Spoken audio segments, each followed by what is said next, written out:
ତାଙ୍କର ଏକମାତ୍ର ପୁତ୍ର ବିବାହ ସମ୍ପନ୍ନ ହୋଇଯାଇଛି। ସେ ଉପଲକ୍ଷେ ତାଙ୍କରି ବାସଗୃହରେ ପରମ ପ୍ରେମ ଶ୍ରୀ ଠାକୁର ଆଦି ସତ୍ସଙ୍ଗ ପ୍ରଦାନ କରିଛନ୍ତି। ସର୍ବପୁରୀ ସେ ବାହାଘର ଭାଇ ପୂଜନୀୟ ମା ସେନା ମା ଆଉ କାଳକୁ ଭାଇଙ୍କ ନାମ ଜୀବନ ବହୁତ ହେଉଛୁ।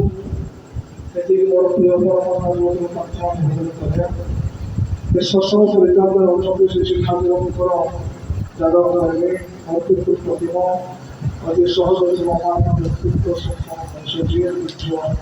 ଦଶରଥ ଭାରତର ମା ଉପସ୍ଥିତ ବୈଜନ୍ତ ଦୁର୍ଭାଗା ସୂର୍ଯ୍ୟ ଚନ୍ଦ୍ର ଭାଇ ଗୁରଳି ଭାଇ ମଧୁ ଭାଇ ପୂର୍ଣ୍ଣ ଭାଇ ଗୁରଳି ଭାଇ ପଦମ ଭାଇ ମଧ୍ୟ ଆସିଛନ୍ତି। ସମସ୍ତ ଗୁରୁ ଭାଇ ମା ମାନେ এই গ্রামের সাংসজন মন্ডলী ସମସ୍ତଙ୍କୁ ମୁଁ ମୋର ପ୍ରୀତିପୂର୍ଣ୍ଣ ରାଜଗୁରୁ ଯଥାମାନ୍ୟ ପ୍ରଣାମ ନିବେଦନ କରେ। ଟିକେ ଇପୋଟା କାଟିଦେବେ ଆଜ୍ଞା, ଇପୋଟା ଦେବେ। ମା ବସିଛନ୍ତି ପରମରା ଜଣେ ଲକ୍ଷ୍ମୀ ସଦସ୍ୟ ମା ବସିଛନ୍ତି ତାର ଅବସର କାଳିକା ଯେତେବେଳେ ପରମ ପ୍ରେମ ଶ୍ରୀ ଠାକୁରଙ୍କୁ ବିବାହ କରି ଆସିଲେ ନା এই শ্ରୀ କବାଟ ପରମାରାଧ୍ୟ ଜଗଜ୍ଜନ ଶ୍ରୀ ବଡ଼ମାଙ୍କୁ ତାଙ୍କର ମା ତ୍ରିନୟନୀ ଦେବୀ କହୁଥାନ୍ତି ତାଙ୍କ ଝିଅ ବିଦା ହବ ନା। ପ୍ରତ୍ୟେକ ମା କୁହନ୍ତି ଝିଅ ଯେତେବେଳେ ବିଦା ହେଇକି ଶ୍ୱଶୁର ଶାଶୁ ଘରକୁ ଯିବ ସେତେବେଳେ ମାଟି ତା ଝିଅକୁ ବହୁତ କଥା କହିକି ଶ୍ୱଶୁର ଘରକୁ ଶାଶୁ ଘରକୁ ବିଦା କରେ। ସେଇଭଳି ତ୍ରିନୟନୀ ଦେବୀ ତାଙ୍କର ଝିଅ ପରମାରାଧ୍ୟ ଜଗଜ୍ଜନ ଶ୍ରୀ ବଡ଼ମାଙ୍କୁ କହୁଛନ୍ତି ଦେଖିଲ ମା କେହି ଯେପରି ତୋତେ ନିର୍ଲଜ୍ଜୀ ବୋହୁ ବୋଲି ନ କୁହେ। ଲଜ୍ଜା ମା ମନକର ଭୂଷଣ ଲାଜ ଲଜ୍ଜା ରଖି ଚଳିବୁ। ଶ୍ୱଶୁର ଘରେ ଶ୍ୱଶୁର ଶାଶୁ ସ୍ୱାମୀଙ୍କୁ ଦେବତା ମାନ୍ୟରେ ମାନ୍ୟ ଦେବୁ।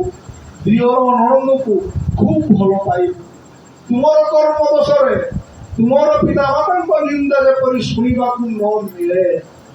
ଯିଏ ଯାହା କୁହନ୍ତୁ ସହ୍ୟ କରିବୁ। କାହାର ଦୋଷ ଦେଖିବୁ ନାହିଁ କି କାହାକୁ ଦୋଷୀ ମଧ୍ୟ କରିବୁ ନାହିଁ। କେତେ ବଡ଼ ବଡ଼ କଥା ଆଜ୍ଞା ମା କହୁଛନ୍ତି ତା ଝିଅକୁ।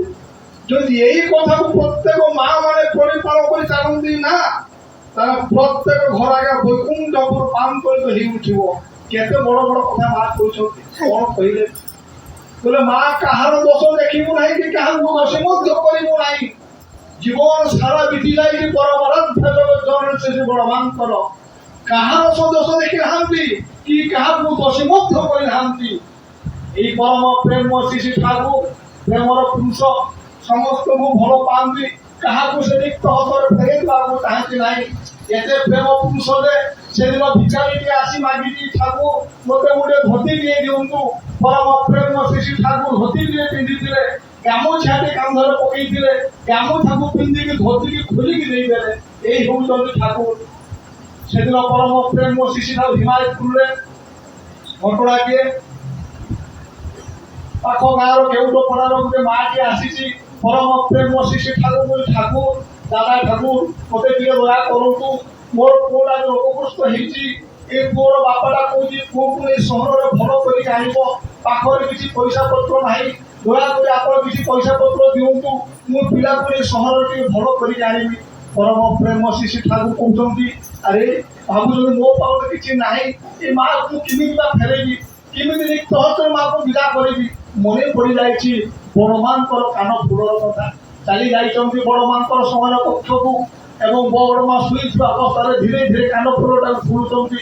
ମା ମଧ୍ୟ ଜାଣିପାରୁଛନ୍ତି। ଆଉ ଗୋଟେ ମଧ୍ୟ ନୋଟି ଦେଇଛନ୍ତି ଠାକୁର ଖୋଲିକି ଆଣି ଦେଇଦେଇଛନ୍ତି ସେ ମାଆକୁ। ମାଆକୁ ଏ କାନ ଫୁଲଟାକୁ ନେଇତ ତୁମ ପିଲାକୁ ସହରରେ ଭଲ କରିକି ଆଣିବ। ଯାହା ହଉ ମା ଗଣପତି ଖୁସି ମନରେ ପରମ ପ୍ରେମ ଶ୍ରୀ ଠାକୁର ଅନେକ ଆଶୀର୍ବାଦ ବର୍ଷଣ କରି ବିଦାୟ ନେଇକି ଯାଇଛି। ତାପରେ ନଜର ପଡ଼ିଗଲା ନା ଶାଶୁଙ୍କର ଆଖିରେ ଯେ ବୋହୂ ମାଙ୍କର କାନରେ କାନ ଫୁଲଟା କାହିଁକି ନାହିଁ। ସେଇଠୁ ଆଜ୍ଞା ଆରମ୍ଭ ହେଲା ଗାଳି ବର୍ଷଣ। ଏମିତି ଗାଳିରେ ଆଜ୍ଞା ଭୂତ ଛଡ଼ା ଗାଳି ଭୂତ ମଧ୍ୟ ଛାଡ଼ିକି ପଳେଇବ। ଶାଶୁ କହୁଛନ୍ତି ବୋହୂ ମାଟା ମୋତେ ଘର ସଂସାର ଏଠୁ କଷ୍ଟ ସହି ନ ପାରି ମୋତେ ଏଇ କାନ ଫୁଲଟା ବାପ ଘରକୁ ପଠେଇ ଯାଇଛି। କେତେ କ'ଣ କଥା ନୀରବ ନିସ୍ତବ୍ଧ ଭାବେ ସହ୍ୟ କରିଗଲେ। କାହିଁକି ମା ବାପା କହିଥିବେ କାହାର ଦୋଷ ଦେଖିବୁ ନାହିଁ କାହାକୁ ଦୋଷୀ କରିବୁ ନାହିଁ। ମୋର ସ୍ୱାମୀର ଦୋଷ ଧରିବି ମା ଗୋ ତୁମର ପୁଅ ମୋ କାନ ଫୁଲ ଫୁଲି କାହାକୁ ଦେଇଛି ମୋ ସ୍ୱାମୀର ଦୋଷ ଧରିବି। ନିରବ ନିସ୍ତବ୍ଧ। ଦୁଇ ଦିନ ପରେ ଯେତେବେଳେ ସେ ମା ଘରକୁ ଆସି କାନ ଫୁଲଟା ମାତା ମନମୋହନ ଦେବୀକୁ ଫେରେଇ ଦଉଛି ନା, ମାତା ମନମୋହନ ଦେବୀ କାଗଜ ଖୋଲିକି ଦେଖୁଛେ କାନ ଫୁଲଟେ ଏବଂ ଆଶ୍ଚର୍ଯ୍ୟ ହେଇଯାଇଛନ୍ତି। ସତରେ ଏଇ 2 ଦିନ ହେଲା ମୋ ବୋହୁଟା କେତେ କଷ୍ଟ ନ ସହିଛି, କେତେ ଗାଳି ନ ସହ୍ୟ ନ କରିଛି। ସତରେ ଏଇ ବୋହୁଟା ଗୋଟେ ମୁକ ବଧୁ କିଛି କହିପାରେ ନାହିଁ। ସତରେ ପରମ ପ୍ରେମ ଶିଶୁ ଠାକୁର କହୁଛନ୍ତି, ମା ଲୋ ଦୁଃଖ କଷ୍ଟ ସହି ସେବା ଯତ୍ନ ଦେଇ ସ୍ୱାମୀକି ଯଦି ମଣିଷ କରି କରିପାରିବୁ ନା, ତାହେଲେ ତୁ ସତୀ ଲକ୍ଷ୍ମୀ ଝିଅ, ସ୍ତ୍ରୀ ଭଳିଆ ସ୍ତ୍ରୀ, ସତୀ ସାବିତ୍ରୀ ଦ୍ରୌପଦୀ ଦମୟନ୍ତୀ ସତ୍ୟା ବେହୁଲା ଦେଶର ଝିଅ ତୁମେ ସେମାନଙ୍କର କଥା ଭୁଲିଯିବ କିପରି? ତେବେ ଦରଦୀ ସେବା ଦେଇ ସ୍ୱାମୀକୁ ସନ୍ତୁଷ୍ଟ କରି ତୋଳିବାକୁ ହେବ ତୁମକୁ। ତୁମର ମଧୁମୁଖା ବ୍ୟବହାର ପାଇ ତାଙ୍କର ଅନ୍ତର ଯେପରି କହି ଉଠେ, ରୋଗ ବ୍ୟାଧି ତୁମେ ସବୁ ଦୂରକୁ ପଳେଇ ଯାଅ, ମୁଁ ଏ ସ୍ୱର୍ଗପୁର ଛାଡ଼ିବାକୁ କୁଆଡ଼େ ଯିବି ନାହିଁ। ଦେଖ ନା ଏତେ ପ୍ରୀତି ଭଲ ପାଇବା କେଉଁଠାରେ ପାଇବୁ? ଆଉ ଗୋଟିଏ କଥା ମା ମନେ ରଖିବୁଲ, এই শ্রদ্ধা ভাল পাইবার না ব্যবসায়িক ନାହିଁ। ତୁମର ସ୍ୱାମୀ ରୁଗ୍ଣ ଅସମର୍ଥ, ସେଥିପାଇଁ ତାଙ୍କ ଭିତରେ ଭଲ ପାଇବାଟା କମିଯାଏ ନା। ତାକୁ ଭଲ ପାଇବାର ଦାମ କେଉଁଠି? ଗୋଟେ ପାପର ଠାରୁ ଉଚ୍ଚା ହେଲା କେଉଁଠି ଗଲେ? ଆଉ ଭଲ ପାଇବା ଯଦି ବିପନ୍ନ ହୁଏ ନା, ସେତିକି ବେଳେ ମୁଁ ତା ପାଇଁ ଅଧିକ କରିବି। ଆଉ ଏ ପରିବା ଭିତରେ ନେଇକି ନା ଜଙ୍ଗଲ ଦ୍ୱାର କଣ୍ଟା ପଡେ, କପାଲି ଖଣ୍ଡନ ହୁଏ, ସଂସାର ଇତିହାସ ସୃଷ୍ଟି କରେ। ମା ଲୋ ତୁ ଆସିଛୁ ସଂସାରକୁ ଇତିହାସ ସୃଷ୍ଟି କରିଦେବା ପାଇଁ, ଆଉ ଏ ଜଗତକୁ କଣ୍ଟକିରି ସାଜିବା ପାଇଁ ଆସିଛୁ ମା, ତୋ ସ୍ୱାମୀକୁ ସେ ବିମୁଗ୍ଧ କରିବା ପାଇଁ ଆସିଛୁ। ଏଇଠି ପ୍ରଗତି ଆସିଲା। ପରମ ପ୍ରେମ ଶିଶୁ ଠାକୁର କହୁଛନ୍ତି, ଏଇଠି ପ୍ରଗତି ସାଫଲ୍ୟ ମଣ୍ଡିତ ଲାଭ କଲା। ଯେଉଁ ସେଇ ନାରୀ ପ୍ରଗତିର ଶିଖର ସଫଳ ଅବସ୍ଥାନ କରେ, ଯିଏ ମଦ୍ୟପ ଲମ୍ପଟ ଦୁରାଚାରୀ କ୍ରୋଧାନ୍ୱିତ ସ୍ୱାମୀକୁ ଦେବତା ରୂପାନ୍ତରିତ କରିପାରେ। ସେଇଠି ପ୍ରଗତି ଆସିଲା ଯେତେବେଳେ ସେ ନାରୀର ସୁସନ୍ତାନ ଜନନୀ ହେଇପାରେ। ସେଥିପାଇଁ କୁହାଯାଇଛି, ସା ଭାଦାଦା ଗୃହବକ୍ଷା, ସା ଭାଦାଦା ବିଳମ୍ବଦା, ସା ଭାଦାଦା ପ୍ରତିପ୍ରାଣା, ସା ଭାଦାଦା ପ୍ରତିବ୍ରତା। ସେଇଥିପାଇଁ ସେଦିନ ବିଶ୍ୱକବି ରବୀନ୍ଦ୍ରନାଥ ଠାକୁରଙ୍କର ଲେଖନୀ ମଧ୍ୟ ଗାଇ ଉଠିଥିଲା, ଧୋଇ ପୁଛି ଦିଅ ଧୂଳିର ଚିହ୍ନ, ଯୋଡ଼ି ଦିଅ ଯେତେ ଭଗ୍ନ ଚିହ୍ନ, ସୁନ୍ଦର କର ସାର୍ଥକ କର ପୁଞ୍ଜିତ ଆୟୋଜନ, তুমি আসো আসো নারী আনো বলতে তোমারি স্নিগ্ধ হসিত বদন হিন্দু সীমন্তে আংটি সিন্দুর বিন্দু, সুন্দর কর সার্থক কর শূন্য মর গৃহ, তুমি আসো আসো নারী আনো বলতে তোমারি। গৃহটা সে পর্যন্ত শূন্য থাকে যেতে আমরা দামি অট্টালিকা তৈরি করে থাম করা কাহিনী, যেতে কোটি কোটি টাকা খরচ করে থাম করা কাহিনী, ঘরটা সে পর্যন্ত শূন্য হয়ে থাকে যে পর্যন্ত সে গৃহকে গৃহিণী আসি নথায়, বহু আসি নথায়। যা হোক এ ঘরକୁ তোমার মাকে আসিছি, এ ঘরর সে মালিকারী, এই ঘরর সে সম্রাজ্ঞী, যে ସମସ୍ତଙ୍କୁ ଭଲ ପାଇବ, ସମସ୍ତଙ୍କୁ ଆପଣାର କରିନେବ।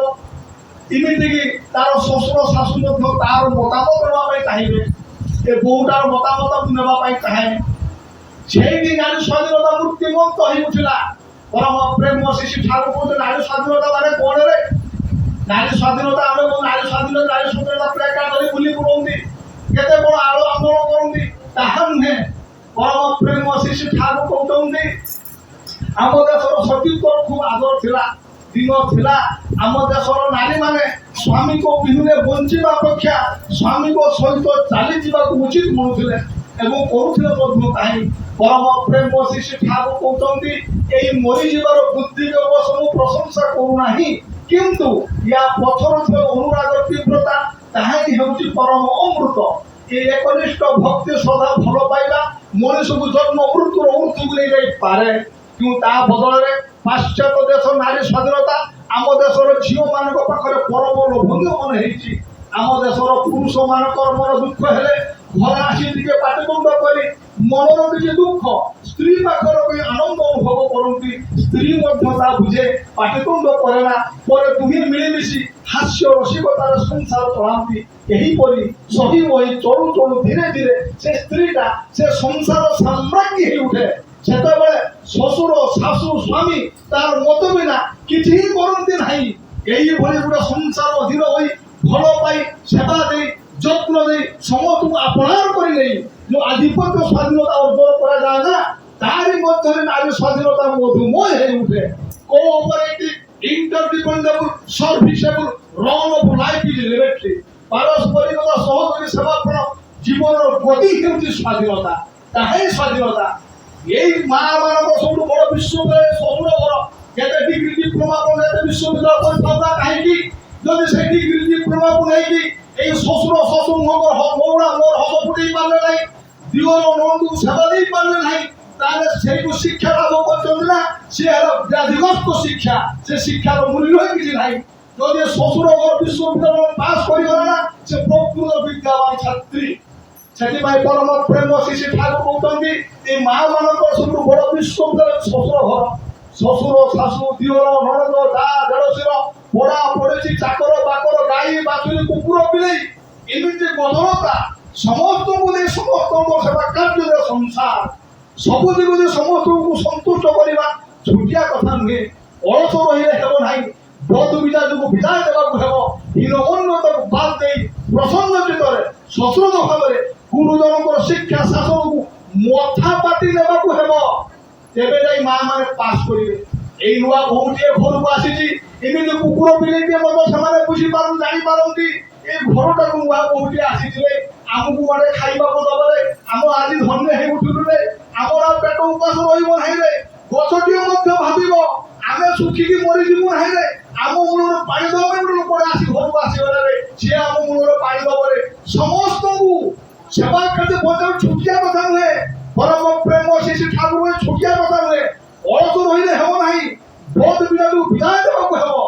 ହୀନମନ୍ୟତ ବାଦ ଦେଇ ପ୍ରସନ୍ନ ଚିତ୍ତରେ ସଶ୍ରଦ୍ଧ ଭାବରେ ଗୁରୁଜନଙ୍କ ଶିକ୍ଷା ଶାସନକୁ ମଥା ପାତି ଦେବାକୁ ହେବ ଏଇ ମଥା ପାତିକି ଦେବାକୁ ହେବ କିଛି ଯୁକ୍ତି କରିବା ଦରକାର ପରମ ଆନନ୍ଦରେ ମୋର ଶ୍ୱଶୁର ଶାଶୁ ଯାହା କହିଲେ ତାହା ହିଁ ଶ୍ରେଷ୍ଠ ତାହା ହିଁ ମୋ ପାଇଁ ସବୁ କିଛି ଏଇଭଳି ମଣିଷ ଚାଲେ ନା ସେଇ ଶ୍ୱଶୁର ଶାଶୁ ଦିନେ ବୋହୂ ମାକୁ ପଚାରିଲେ ଘର ଯେତେବେଳେ ସମସ୍ୟା ଆସିବ ନା ସେତେବେଳେ ଶ୍ୱଶୁର ଶାଶୁ ତାର ସ୍ୱାମୀ ଯାଇକି ବୋହୂକୁ ମାକୁ ପଚାରିଲେ ବୋହୂ ମା ଗୋ ଏମିତି ଗୋଟେ ପରିବାର ସମସ୍ୟା ଆସିଛି ତୁମେ କଣ କହୁଛ କୁହ ବୋହୂ ମା ଟିକିଏ ବାପା ବୋହୂ ତୁମେ ଏମିତି କର ସେମିତି କର ୟା କର ସା କରେ ତାହାରି ଉପରେ ସଂସାର ଚାଲେ ତାହାରି ଉପରେ ସଂସାର ଚାଲିକି ସମାଧାନ ସୂତ୍ର ପାଇଲେ ମଣିଷ ପରମ ପ୍ରେମ ଶିଶି ଠାକୁର କହୁଛନ୍ତି ଏଇଠି ହିଁ ନାରୀ ସ୍ୱାଧୀନତା ହେଇ ଉଠେ ଆଉ ସଂରକ୍ଷଣ ବୁଦ୍ଧି ଦରକାର ବହୁତ ଅଷ୍ଟ ପରମ ପ୍ରେମ ଶିଶି ଠାକୁର ନାରୀର ବୈଶିଷ୍ଟ୍ୟ 8ଟା ବୈଶିଷ୍ଟ୍ୟ କଥା କହୁଛନ୍ତି ନିଷ୍ଠା ଧର୍ମ ସେବା ଶୁଶ୍ରୂଷା ସାହାଯ୍ୟ ସଂରକ୍ଷଣ ପ୍ରେରଣା ପ୍ରଦାନ ବହୁତ କଥା ଆଲୋଚନା ଆଜିକାଲି ଗୋଟିଏ ସଂରକ୍ଷଣ ବୁଦ୍ଧି କଥା କହୁଛି ଆଜ୍ଞା ପ୍ରତ୍ୟେକ ନାରୀ ସଂରକ୍ଷଣ ବୁଦ୍ଧି ରହିବା ଦରକାର ଦେଖନ୍ତୁ ଆଜ୍ଞା ପରମ ପ୍ରେମ ଶିଶି ଠାକୁର ଭେଡ଼ା ମାରର ସୁନାମୁଖୀ ମୁଗ ଡାଲି ଖାଇବା ପାଇଁ ବହୁତ ଭଲ ପାଆନ୍ତି ଯେତେବେଳେ ସେ ପରମ ପ୍ରେମ ଶିଶି ଠାକୁର ପାବନାର ସମସ୍ତ ମୋହ ମାୟାକୁ ପରିତ୍ୟାଗ କରି ଦେଓଘର ଆସି ରହିଲେ ନା ସେତେବେଳେ ମା ନା କଣ କଲେ ସ୍ୱାମୀ ଟିକେ ଭଲ ପାଆନ୍ତି ନା ଭେଡ଼ା ମାରର ସୁନାମୁଖୀ ମୁଗ ଡାଲି ସେ ଗୋଟେ ପୁଟୁଳାରେ ବାନ୍ଧିକି ନେଇ ଆସିଛନ୍ତି କିଛି ଯେତେବେଳେ ଦେଓଘର ଆସି ପହଞ୍ଚିଲେ ନା କିଛି ଦିନ ପରେ ପରମ ପ୍ରେମ ଶିଶି ଠାକୁର ଭକ୍ତଙ୍କୁ କହୁଛନ୍ତି ଆରେ ମୋର ଟିକେ କାହିଁ ଭେଡ଼ା ମାରର ସୁନାମୁଖୀ ମୁଗ ଡାଲି ଖାଇବା ପାଇଁ ଇଚ୍ଛା ହଉଛି ଭକ୍ତମାନେ ଆଶ୍ଚର୍ଯ୍ୟ ଆରେ ଇଏ କେମିତି ସମ୍ଭବ ଠାକୁର ବର୍ତ୍ତମାନ ଖାଇବେ ବର୍ତ୍ତମାନ ତ ଭେଡ଼ା ମାର ହେଲା ବାଂଲାଦେଶ ଯିବା ପାଇଁ ମୋତେ ଭିସା ଦରକାର ଆଉ ଯାଇକି ପୁଣି ଆଣିକି ଦେଲେ ଠାକୁର ସେ ପୁଣି ଖାଇବେ କେମିତି ସମାଧାନ ହବ ଭକ୍ତମାନେ କହିଲେ ବଡ଼ ମାଙ୍କ ତ ସମାଧାନ ମଧ୍ୟ ଅଛି ଯାଇକି ମାଙ୍କୁ କହୁଛି ମା ଗୋ ଠାକୁର କହୁଛନ୍ତି ନା ଆଜି ଭେଡ଼ା ମାରର ସୁନାମୁଖୀ ମୁଗ ଡାଲି ଖାଇବେ ଦୟାକରି ଆମକୁ କିଛି କୁହନ୍ତୁ ମା କହିଛନ୍ତି ଯାହା ମୋ ଖଟ ତଳକୁ ଚାଲି ଯାଅ ଭିତରୁ ଯାଏ ଏତେ ନମ୍ବର ଟଙ୍କା ଭିତରେ ଫୁଟୁଳା ଭିତରେ ବନ୍ଧା ହେଇକି ଅଛି ଭେଡ଼ା ମାରର ସୁନାମୁଖୀ ମୁଗ ଡାଲି ନେଇ ଆସିଛନ୍ତି ଭକ୍ତମାନେ ରୋଷେଇ ହେଇଛି ଠାକୁର ଖାଇଛନ୍ତି ଦେଖନ୍ତୁ ଆଜ୍ଞା କେତେ ଅଛି କହିକି ଶେଷ କରାଯାଇପାରିବ ନାହିଁ এইভাবে সংরক্ষণ বুদ্ধি দরকার কেতবে সংরক্ষণ বুদ্ধি হয়ে উঠিব যেতবে সে বহুমাটা না এই ঘরকু ভাল পাইব শ্বশুর শাশু দিওর ননদ যাহাকে ভাল পাইব সমস্তকে ভাল পাইবে না সে ভাল পাইলে তার যোগ্যতার পরিস্ফুটন হয়ে যাব কারণ লভ ইম্পসিবিলিটি ভাল পাইবাটা যোগ্যতার পরিস্ফুটন করে তোলে যেতবে সে শ্বশুর শাশু সমস্ত ভাল পাইবে না তার ভিতর যোগ্যতার পরিস্ফুটন হয়ে উঠিব সে চেষ্টা করিব কেমিতি মো শ্বশুর শাশুর মুহরে মৌড়া মোর হস ফুটাইবি মো স্বামী মুহরে টিকে হস ফুটাইবি এ সমস্ত দিওর ননদ যাদের করে না সমস্ত গোটে হস টিকে ভরিদেবি ସିଏ ଚେଷ୍ଟା କରିବ କାହିଁକି ନା ଲଭ୍ ଇମ୍ପର୍ସିବିଲିଟି ଭଲ ପାଇବାଟା ଯୋଗ୍ୟତାକୁ ପରିସ୍ଫୁଟନ କରିଦିଏ। ଆଉ ଏ ମା ମାନଙ୍କର ପରିଷ୍କାର ପରିଚ୍ଛନ୍ନ ବିଷୟରେ ପରମ ପ୍ରେମ ଶ୍ରୀ ଠାକୁର କହୁଛନ୍ତି ଯେ ତୁମ ମା ମାନେ ତୁମେ ସବୁବେଳେ ପରିଷ୍କାର ପରିଚ୍ଛନ୍ନ ରହିବ, ସଦାଚାରରେ ଚଳିବ, ତେବେ ଯାଇ ସଂସାର ଲକ୍ଷ୍ମୀ ଓ ଶ୍ରୀମଣ୍ଡିତ ହୋଇ ରହିବ। ସବୁ କାମ ଭିତରେ ଶୃଙ୍ଖଳା ଓ ସୌନ୍ଦର୍ଯ୍ୟ ଦରକାର। ପୂର୍ଣ୍ଣ ପ୍ରାଣ ଅନୁରାଗ ସହିତ ସବୁ କାମ କରିବ, କଥା କହିବ, ନିଜର ବୈଶିଷ୍ଟ୍ୟ ରଖି ଦେଖିବ ନାହିଁ ନାହିଁ ହା ହା ରୋଗ ବ୍ୟାଧି ସବୁ କମିଯିବ, ଦେହର ଶକ୍ତି ଆସିବ, କାର୍ଯ୍ୟରେ ଆନନ୍ଦ ପାଇବ।